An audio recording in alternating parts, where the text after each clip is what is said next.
Ish-presidenti i SBA-ve Joe Biden është diagnostifikuar me një formë agresive të kancerit të prostatës, e cila është përhapur edhe në kocka. Kështu thuhet në një deklaratë zyrtare të zyrës së tij personale të publikuar të dielën. Sipas mjekëve, Biden, 82 vjeç, është përballur kohët e fundit me simptoma urinare të shtuara dhe pas ekzaminimeve u zbulua një nudol në prostat. Testimet konfirmuan se bëhet fjalë për një kancer me rezultat gliason 9, grupi gradës 5, që tregon një formë shumë agresive të sëmundjes. Megjithatë, lajmi i vet mjekëve është se kanceri është i ndjeshëm ndaj hormoneve, çka mundson një trajtim më të efektshëm për menaxhimin e tij. Familja e Biden është në kontakt të vazhdueshëm me mjekët për të shqyrtuar opsionet e trajtimit.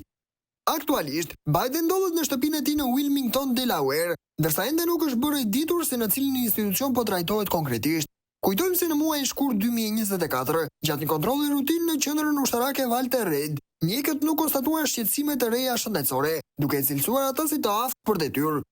Pas largimit nga shtëpia e bardhë, Biden ka qëndruar më tepër jashtë vëmendjes publike, por së fundmi është rikthyer me disa paraqitje, përfshirë një intervistë për The View, ku mohoi zërat për përkeqësimin e gjendjes së tij mendore.